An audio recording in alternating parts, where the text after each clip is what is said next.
আপনি জানেন কি তান্ত্রিকরা কখন কোন কাজে কি কাপড় ব্যবহার করে কাজ করে ওই কাজে সাকসেসফুল হয়ে থাকে? আমরা যারা তন্ত্রমন্ত্রের গুরু বা দীর্ঘদিন যাবৎ তন্ত্রমন্ত্রের কাজ করে থাকি তারা তো অবশ্যই জানি কখন কি কাজে কোন কাপড় ব্যবহার করতে হয়। কিন্তু আপনাদের ভিতরে শতকে 90% মানুষ আছেন যারা তান্ত্রিকরা কখন কোন কাজে কি কাপড় ব্যবহার করে কিছুই জানেন না। তো আজকের বলা এই ভিডিওর মাধ্যমে আপনি জানতে পারবেন যে তান্ত্রিকরা কখন কোন কাজে কি কাপড় ব্যবহার করে ওই কাজকে সাকসেসফুল করে থাকে। তো বন্ধুরা, কেমন আছেন?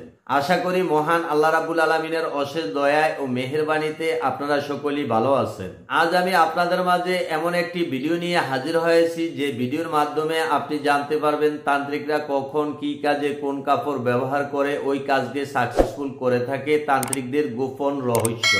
তো বন্ধুরা, আপনারা অবশ্যই জানেন যে আমরা তন্ত্রমন্ত্রের বিভিন্ন ধরনের কাজ করে থাকি, যেমন বশীকরণ, বিচ্ছেদ, মারণ, উচ্চাটন, জিন পরি সাধন, জিন পরি হাজির করা, জিন পরি তাড়ানো, দূরের লোককে কাছে আনা, মানুষকে বান মারা ইত্যাদি ইত্যাদি নানান ধরনের কাজ করে থাকি।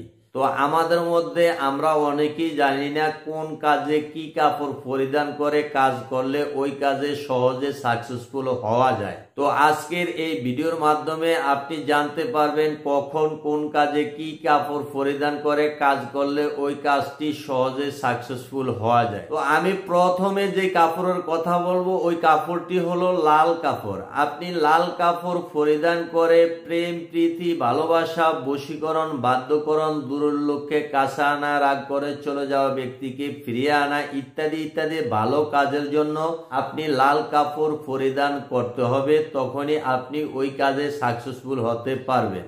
তো আমি দ্বিতীয়ত যে কাপড়টির কথা বলবো ওই কাপড়টির নাম হলো কালো কাপড়। আপনি কালো কাপড় পরিধান করে বান, বিদ্বেষণ, মারণ, উচ্চাটন, মানুষকে চিরানি পাগল করা, মানুষকে ল্যাংটা পাগল করা, মানুষকে চুবা করা ইত্যাদি ইত্যাদি নানান খারাপ কাজে এই কালো কাপড় পরিধান করতে হবে। তো আমি তৃতীয়ত যে কাপড়টির নাম উল্লেখ করবো ওই কাপড়টির নাম হলো সাদা কাপড়। আপনি সাদা কাপড় পরিধান করে বিভিন্ন জিন, ভূত, দেব দেবী, অক্ষ দেবতা সাধনের বিষয়ে এই সাদা কাপড় পরিধান করতে হবে, এবং কোনো মানুষের উপর যদি জিন, ভূত, দেব দেবী, অপদেবতা আসর করে থাকে ওই আসরকৃত রোগীর রোগ সারানোর জন্য আপনি এই সাদা কাপড় ব্যবহার করতে হবে। এছাড়াও তন্ত্রমন্ত্রে নীল কাপড় এবং হলুদ কাপড় ব্যবহার করা হয়। তো যদি কোনো তন্ত্রমন্ত্রের কিতাবে বা কোনো বইতে ওই নীল কাপড় বা হলুদ কাপড় বা বিভিন্ন কাপড় উল্লেখ থাকে, আপনাকে ওই উল্লেখ অনুযায়ী ওই কাজগুলো করতে হবে। তো আশা করছি আপনারা অবশ্যই বুঝতে পারছেন যে তান্ত্রিকরা কখন কোন কাজে কি কাপড় পরিধান করে ওই কাজগুলো করে সাকসেসফুল হয়ে থাকে। আল্লাহ হাফেজ।